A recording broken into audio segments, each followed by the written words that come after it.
I'm at the front of my house. I thought I'd go outside. I'm on the kids' swing. Hello everybody, happy solstice. I just wanted to share a couple of things last night during Osteodouce practice. A lot of times I'll be in bed, the kids are finally asleep, and then I'll sit up and I'll do some healing on myself or the kids or the family, depending on how tired I am or how much I want to do. And for a little while now I've been a bit unsure of calling on the Kaliak or Bridget because of the patriarchal overlays that these archetypes have got.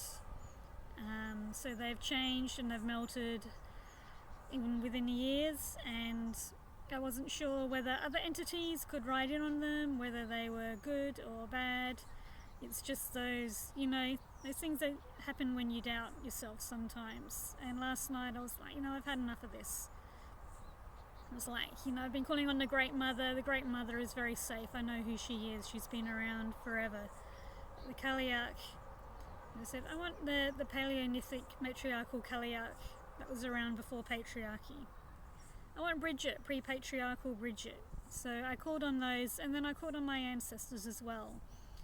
I said, you may as well go for all of them. So I said, okay, all my ancestors, all my matriarchal, pre-patriarchal ancestors, and the Great Mother, I'd like you to work with me and through me in order to heal my daughter. My daughter's had some dark shadow under her left eye. I wasn't sure if she was anemic, if it was a kidney thing, if it was a sinus thing. I've been working on her sinuses, I've been giving her iron supplements, I've been working on her kidneys, and I'm just at a little bit of a loss for what's with her. And when I asked for, healing for her, I got a very distinct impression. I get little messages in my head. They're like little telegrams that pop into my head. And this one said, you can't heal her. You can't heal her. And I was like, what? What do you mean, And usually I would think, oh, that's me self-sabotaging. That's part of my consciousness that doesn't believe in these abilities or this work or this energy. And I was a bit annoyed. And then I just said, okay, then so what can I do? What can you guys do? What can you do for my daughter then if you can't heal her? And it was harmonize her and give her thriving health. I said, can you harmonize her and give her thriving health? And they said, yes, we can do that. Don't use that other word. You can't use that other word or they'll burn you again. And I'm just like, holy fuck. Like, seriously. But in this day and age, you cannot say cure, you cannot say heal at all. If you start getting into practice of saying that, even within your own head, it's, it can be dangerous. So, the government, the authoritative bodies who guard health these days don't like natural or alternative or energetic people saying they can heal anyone. So I was like, okay, I get it. Can I give her thriving health? Can you guys give her thriving health and harmonize her? And they're saying, yes, we can. It's like, excellent. So I went through her sinuses. I said the big ones here, the ones above her nose. I just gave her an overview. Just did the work for her. I worked on her mether gene as well, the MTHFR gene.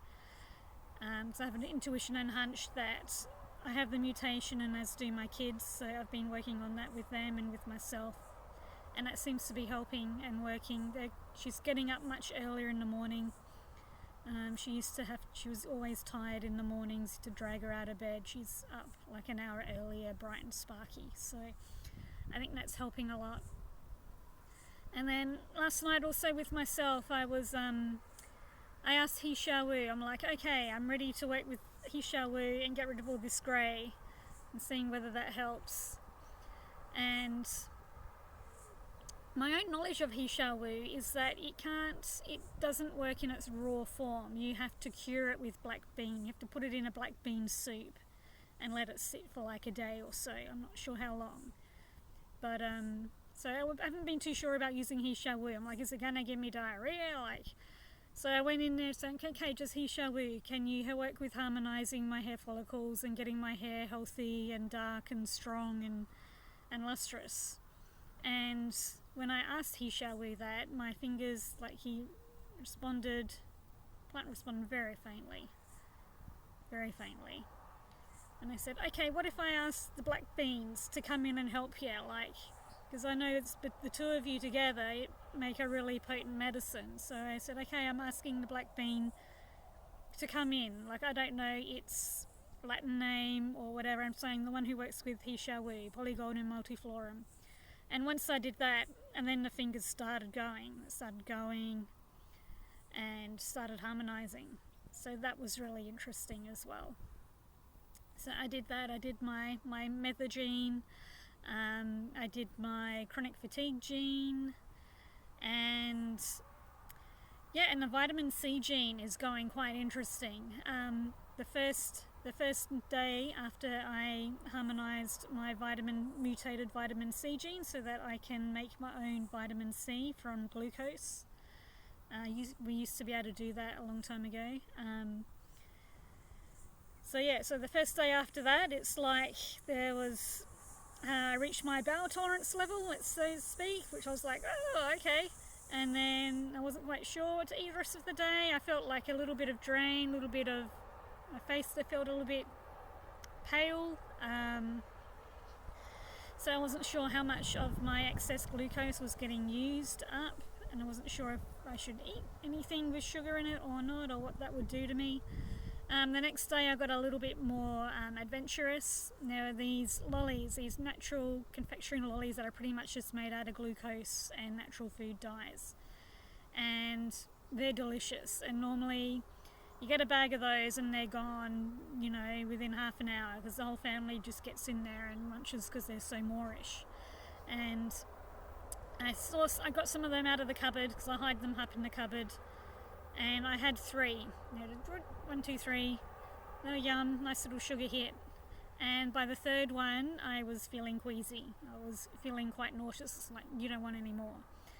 And, I've been a sugar junkie my whole life. As a young kid, my parents owned general stores who were always nicking into the shop and stealing lollies, eating lollies. I had terrible teeth because of it.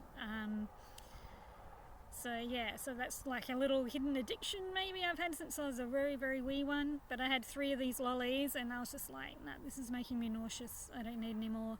So that was super interesting as well. So that's all I have to say for today. Thanks for joining me, and happy holidays everyone. Bye.